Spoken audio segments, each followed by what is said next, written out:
지금 시각 12시 34분입니다.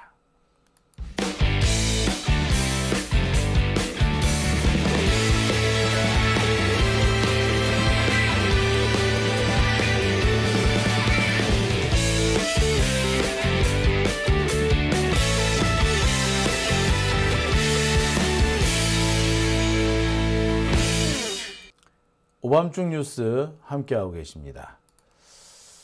자, 여기 아까 지금 댓글창에 어떤 분이 그런 거를 써주셨어요. 조희대는 지금 뭐 내란전담재판부 법이 위헌이든 합헌이든 따지지도 않고 묻고나 따지지 않고 그냥 위헌 소송을 낼 거다. 따라서 우리는 조희대의 행보를 막을 수 있는 무언가를 준비해야 된다. 조희대의 모가지를 날리든 수사를 하든. 자, 그 말에 아마 답을 주신 것 같아요. 조희대를 탄핵하자. 그죠? 조희대가 탄핵을 당하면 내란전담재판부 뭐 관련해서 권한쟁의 심판도 못 내겠죠. 그거 방법이네요. 조희대도 이 법이 위헌이든 합헌이든 헌법소원을 낼 거라고 한다면 우리도 똑같이 조희대가 탄핵이 되든 안 되든 한번 시도해 보는 거 나쁘지 않을 것 같아요. 그죠? 예. 자, 좋은 말씀 해주셨습니다. 자, 제가 이 조국 혁신당을 비판했다고 해가지고 여기 또 막 욕을 막 올리는 분 계신데요. 그렇게 그러는 거 아닙니다. 제가 그러지 말라고 누차 말씀드렸는데 비판은 비판대로 하되 욕을 하는 건 아니죠. 그죠? 네. 자. 세 번째 주제는 바로 이 조희대에 대한 얘기입니다. 이 조희대 참 웃기는 놈이죠. 앞서서 제가 말씀을 드렸는데 조희대는 지금 내란 전담재판부를 막기 위해서 무조건 묻지도 따지지도 않고 위헌 소송을 낼 거다. 헌법 재판소에 권한쟁의 심판을 낼 거다라고 말씀드렸습니다. 사실상 조희대가 내란 세력, 윤석열 세력, 김건희 세력과 한패라는 것을 입증시켜주는 대목이죠. 그러지 않고서 조희대가 이렇게 할 리가 없지 않습니까? 자, 지금 내란이 벌어지고 지난 1년 동안 법원이 내란 관련 영장을 진짜 많이 기각을 했어요. 도둑놈들 잡겠다고 내란 압수수색 영장 내달라고 할 때는 정말 째깍째깍 내줬죠. 조국을 죽이겠다고 압수수색 내달라고 할 때는 쉽게 내줬죠. 그런데 내란과 관련해서는 영장이 그렇게 안 나왔습니다. 사실상 조희대가 내란 수사를 방해하고 있었던 거예요. 자, 대법원장이 이딴 짓을 하고 있는데 왜 이 법관들을 대표한다는 법관대표회의는 가만히 있는 걸까요? 한때 양승태 사법농단을 바로잡기 위해서 정말 이 강단 있는 판사들이 모여들었던 법관대표회의, 왜 지금은 입을 쳐닫고 있는 걸까요? 지난 내란 과정에서 조희대는 내란에 적극 동참하는 태도를 보였습니다. 법원이 가지고 있는 재판 관할권을, 법원이 관할하고 있는 사건들을 군사법원에 왕창 넘겨주는 이런 결론을 내리고 그 일을 집행하려고 했었습니다. 이건 누가 보더라도 내란 주요 임무 종사 아닙니까? 조희대는요, 내란 전담 재판부에 대해서는 권한쟁의 심판을 한다, 위헌 법률 심판을 한다, 이딴 짓을 하면서 왜 계엄에 대해서는 그러지 않았죠? 조희대의 본질이 내란 세력이기 때문에 그런 거 아닌가요? 자, 그런데 왜 법관대표회의는 입을 닫고 있는 걸까요? 법관대표회의가 제일 먼저 나서서 야, 대법원장 너 그따구로 하는 거 아니야 라고 지적해야 되는 거 아닌가요? 근데 왜 입 닫고 있는 걸까요? 제가 이 부분에 대해서 취재를 좀 해봤습니다. 그랬더니 전직 판사 한 분이 아주 충격적인 얘기를 꺼내놨습니다. 조희대는 보복의 명수야. 지금까지 조희대한테 반대 입장을 말했던 사람 치고 조이대를 비판했던 사람치고 조이대한테 보복을 안 당한 사람이 없어. 그런데 바로 그 보복의 명수 조이대가 인사권을 쥐고 있어. 대법원장으로. 그런 조이대한테 누가 반기를 들 수 있겠냐. 그런 조이대가 잘못한다고 어느 판사가 용기 있게 말할 수 있겠느냐. 네 같으면 말할 수 있겠느냐. 네, 내 같으면 말하지. 그런데 지금 판사들은 용기가 없는 거죠. 지들이 용기가 없고 겁먹었다는 거를 겁먹은 거지 뭐. 그죠? 자, 여러분 잠시만요. 지금 이 냉각기에 약간의 문제가 생겨서 냉각기가 지금 중지가 됐습니다. 냉각기가 중지가 되면 카메라가 꺼지기 때문에 제가 이거 네, 냉각기를 다시 킵니다. 아이고 죄송합니다. 자, 제가 오늘 준비한 세 번째 주제는 조희대는 보복의 명수. 그래서 지금 조희대에 반발할 수 있는 사람, 조희대에 반대해서 총대를 맬 사람이 아무도 나오지 않는다. 심각한 얘기죠. 조희대가 얼마나 나쁜 사람인지 명확하게 드러나는 대목이기도 하고요. 동시에 판사들이 얼마나 국민들을 심판하려고 국민들 위에 군림하고 있지만 그들이야말로 얼마나 나약한 족속들인지 다시 한번 명확하게 드러나는 대목이 아닐까 생각이 들어요. 세 번째 주제, 법관 대표 회의까지 쩔쩔매는 이유. 전직 판사의 적나라한 폭로, 조희대는 보복의 명수. 자, 법관 대표 회의 얘기를 제가 계속 꺼내고 있는데요. 내일 모레 다음 주 월요일이 될 것 같습니다. 전국 법관 대표 회의가 열립니다. 일산에 있는 사법연수원에서 열릴 거예요. 이날 전국 법관 대표 회의에서는 내란 전담 재판부 설치법에 대해서 다룰 예정입니다. 그러니까 내란 전담 재판부가 위헌이다 이 얘기를 하려는 거지. 결론은 이미 정해져 있어요. 얘네들 일찌감치 내란 전담 재판부에 반대하는 입장을 고수해 왔습니다. 내란 전담 재판부를 만들면 판사들의 밥그릇이 줄어든다. 지금 안 그래도 조희대 눈치 본다고 힘들어 죽겠는데 앞으로 국회 눈치까지 보게 된다. 야, 그거 못하게 막아. 이게 이미 자기들끼리 다 짜놨대. 그러니까 8일 날 열리는 전국 법관 대표 회의는 이거는 각본이 꽉 짜여져 있는 쇼인 거죠. 그렇게밖에 볼 수 없는 것이 하필 이 법원 전국 대표회 법관 대표 회의가 열리는 게 법원장 회의가 열린 바로 그 다음이야. 이게 금요일, 이게 월요일. 날도 참 잘 맞췄다, 그죠? 나란히 연달아서 열겠다는 거 아니에요? 예, 이게 언제? 이게 지난 12월 3일 내란 1주년 그리고 내란 전담 재판부 설치법이 통과된 바로 그날입니다. 그날 바로 이렇게 회의가 딱 잡혔어요. 아니 법관 대표 회의 여는 거 그렇게 안 열리더니 한번 열려면 이런저런 여러 가지 뭐 우여곡절이 많더니 그래서 무산되기도 하고 막 그러더니 째깡 연애? 뭡니까? 짜놨다는 거지. 미리 준비 다 해놓고 짜놨다는 거지. 개최하는 게 짜져 있었다면은 결과나 내용도 짜여져 있는 거 아닙니까? 이거 짜고 치는 고스톱 맞죠? 짜고 치는 고스톱이지 뭐 이거 이렇게 되면. 안 그렇습니까 이거? 냄새가 폴폴 납니다. 아니 어떻게 이렇게 날짜를 후다닥 잡죠? 아니 3일날 법이 통과됐는데 8일날 열기로 했다? 그리고 그중에 6일, 7일은 일요일이야. 뭡니까 이거? 미리 준비 다 해놨다는 얘기지. 그래서 요이 땅 하니까 바로 확 밀고 들어가 버린 겁니다. 그러니 결론이 정해져 있다. 당연히 그렇게 의심할 수밖에 없는 거죠. 안 그렇겠습니까?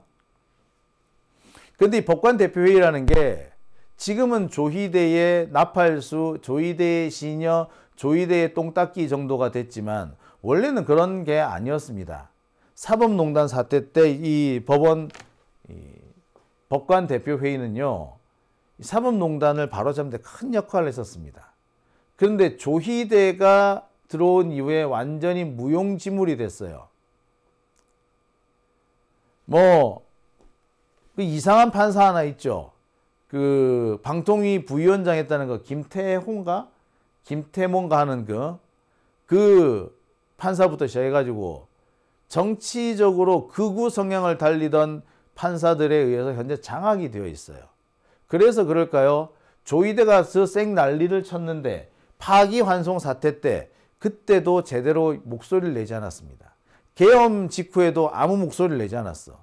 정말로 재판권이 사법부 독립이 위협에 처했을 때는 입도 뻥끗 안 하던 새끼들이야. 아니 계엄 사태 직후에 법관 대표회의 열었어야 되지 않나요? 근데 이제 와가지고 계엄 내란을 진압하고 있는 상태에 와가지고 어깃장 놓으려고 법관 대표회의를 연다고? 이것들이 미쳤나? 이것들이 집단으로 내란에 가담했나? 자, 지난번 이재명 대통령에 대한 선거법 사건 파기환송 사태 때 이때도 법관 대표회의 열리려고 했었어요.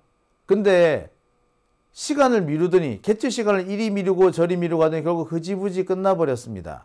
결국 아무것도 거론되지 않았어요. 이게 바로 당시 지난 6월에 있었던 일입니다. 지난 6월, 그러니까 원래 계엄이 작년 12월이었고 조희대가 파기환송으로 개질했던 게 5월이었잖아. 그런데 법관 대표회의는 6월 말에나 열려요. 2달 만에 열렸다고. 5월 1일 날 조희대가 사고를 쳤는데 6월 30날 열었다고. 2달 만에 열었다고. 그리고 그마저도 제대로 토의를 안 했어. 법관의 그러니까 안건으로 성립이 안 돼버린 거야. 그래서 그걸로 끝나버렸어요. 그리고 아무런 결론을 못 내렸습니다. 조희대의 잘못을 가장 강력하게 비판해야 될 존재들이 가장 웃기는 존재가 돼버린 거죠. 이게 이렇게 된 거는 조희대가 아주 적극적으로 물타기를 해서 그렇습니다. 조희대가 적극적으로 물타기를 했어. 자, 조희대 지와 관련된 파기환송 사태라든지 또는 이 계엄 사태와 관련된 안건이 들어오니까 조희대가 갑자기 대법관 증언 문제라든지 재판 소원 문제 이런 걸 막 끼워 넣으면서 막 이렇게 분위기를 막 흐려놓은 거야. 중요한 거는 조희대가 사고 친 걸 가지고 거론했어야 되는데 갑자기 대법관 증언이나 재판 소원 문제가 끌고 들어가지고 주의가 분산된 거예요. 그러면서 야, 이런 얘기들 우리가 지금 다뤄봤자 무슨 소용이 있겠어? 나중에 하자라고 미루게 된 겁니다. 이게 적폐들이 흔히 쓰는 수법이에요. 자기들이 되게 곤란한 입장이 되면 물타기를 일단 시도합니다. 물타기를 시도한 다음에 논의해야 될 게 많아지죠. 그러니까 그러면 어떻게 돼? 야, 이거 지금 이 바쁜 시기에 이렇게 많은 얘기를 어떻게 다 하겠니? 우리 적당히 그냥 하지 말고 뭉개자. 이렇게 유도를 합니다. 적폐들이 흔히 쓰는 방법이에요. 여러분들 직장 생활 하시면서 비슷한 상황 많이 겪어보셨죠? 에? 그 야비한 놈들 꼭 그런 놈들이 있잖아. 지가 잘못한 게 딱 걸렸을 때 그래서 자기에 대한 처벌이라든지 불이익이 논의돼야 될 시점에 애매하게 다른 문제들을 막 끼워 넣잖아. 다른 사람 문제를 막 끼워 넣어 가지고 주의를 분산시킵니다. 주의 분산시키고 난 다음에 아이고 이 많은 사람들 어떻게 다 처벌할 겁니까? 그냥 이번에 넘어가시죠. 이렇게 가잖아. 얼렁뚱땅. 많이 보셨죠? 그와 똑같은 방법을 조희대가 썼어요. 그래서 이 법관 대표회의가 사실상 조희대 밑에서는 무용지물입니다. 열리지조차도 않았어.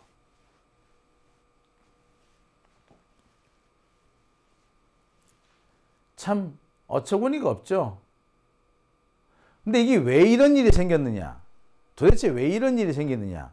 아니 법관 대표회의가 그렇게 법원의 이 독립성을 위해서 열심히 뛰었던 애들인데 왜 지금 이렇게 이상하게 굴고 있느냐? 제가 이와 관련해서 몇 군데 취재를 한번 해봤습니다. 그런데 정말 황당한 얘기를 들었어요. 법관 대표회의가 원래 취지와는 다르게 지금 사실상 조이대의 나팔수, 조이대의 시녀가 돼버린 이유는 조희대 때문이라는 거야. 아니 왜? 조이대가 뭐 어쩌는데? 사실 처음에 파기환송 사태, 조이대의 파기환송 사태가 터졌을 때 분노한 판사들이 꽤 많았대요. 이 판사들이 법관 대표회의를 열어서 조이대에게 사퇴를 권고한다 이런 얘기들이 돌았답니다. 그러니까 조이대가 뭐 어떻게 했다? 적당히 물타기를 해서 뭉갰어요. 그리고 그 고비를 넘깁니다. 시간이 지나면서 판사들의 분노도 흐지부지, 사건도 흐지부지 끝나버린 거예요. 자, 그리고 난 다음이 문제입니다. 조이대를 비판하려고 앞장섰던 판사들에게 음으로 양으로 보이게 보이지 않게 외압이나 불이익이 가해지기 시작했다고 합니다.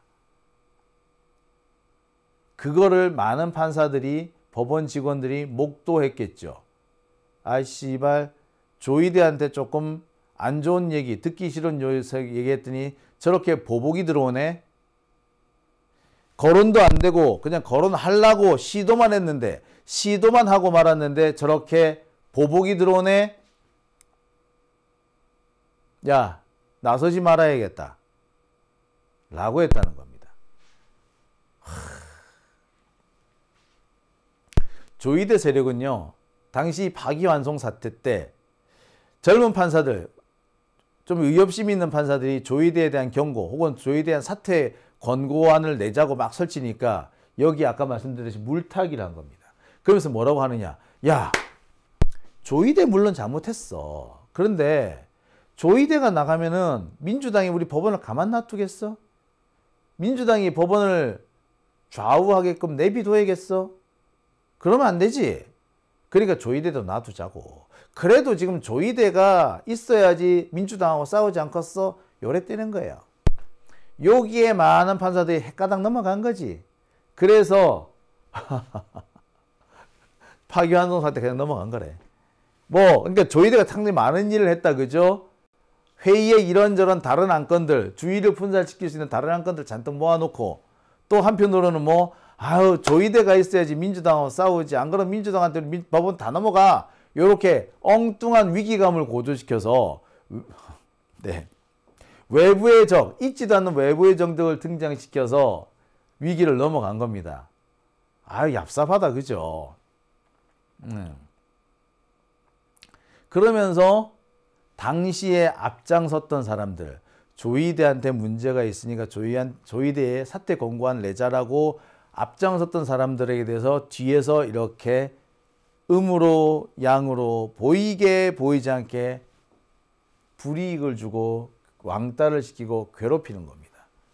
자, 이렇게 되면은 그 이후에 조이대의 반기를 든다거나 조이대에게 쓴소리를 하시는 사람이 나올까요? 안 나올까요? 안 나오지. 못 나오지. 말 그대로 총대를 맬 사람이 없는 거야. 지금 법원 내에도 조이대에 대해서 비판적인 사람이 꽤 많답니다. 일단 조이대가 저런 개짓거리를 해서 선거에 개입을 하려고 하고 유력 대통령 후보를 날리려고 하고 그랬기 때문에 오늘날에 이런 사태가 생기지 않았냐. 정치에 법원이 관여하는 바람에 정치 바람을 정면으로 부딪힌 거 아니냐. 정치가 사법부의 독립을 흔든다면 그 시작은 조이대 때문이다 라고 비판하는 사람들 많대요. 근데 이거를 앞장서서 외칠 사람이 없대. 말 그대로 총대 맬 사람이 없다는 거야. 그걸 할 사람이 없다는 거야. 왜? 조이대가 보복을 하거든. 이걸로 조이대가 모가지가 날아가면 상관이 없는데 안 날아갈 경우에는 보복이 엄청날 거란 말이야. 그리고 법원 내에 여기저기 압력하고 있는 친조이대 혹은 친적폐 세력들, 얘네들이 과연 이들을 가만 놔두겠냐 이거야. 그러면서 하는 얘기가 이겁니다. 조희대는 보복의 달인이다. 자신을 비판한 사람, 자신을 반대한 사람한테는 반드시 복수를 한다. 근데 그런 사람이 대법원장으로서 인사권을 갖고 있다. 니 같으면 그 대법원장의 반기를 들겠냐. 판사들 의외로 소심하다. 예. 어떻습니까? 지금 사법부가 아닌 이유가 여기 있는 거죠. 지금 사법부는 사법부가 아니라 히데부야, 히데부. 조히데가 왕이야. 조요토미 히데요시가 통치하고 있는 전국 시대인 거죠. 참. 조히데가 사라져야지 결국에 내란이 완전히 진압된다라는 결론을 내릴 수밖에 없는 겁니다. 조히데 임기 2027년 6월까지예요. 앞으로 우리가 이 조히데의 난동을 계속 봐야 될 겁니다. 남은 1년 6개월 동안 조히데는 수단과 방법을 가리지 않고 내란 재판을 지 마음대로 구워 삶으려고 할 겁니다.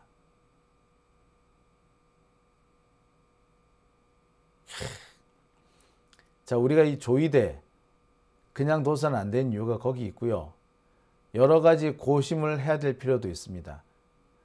저는 법관 정년법을 고쳐서 현행 70세로 되어 있는 대법관, 대법원장의 정년을 65세 혹은 68세로 낮춰야 된다고 생각합니다. 늘 말씀드려왔던 거죠.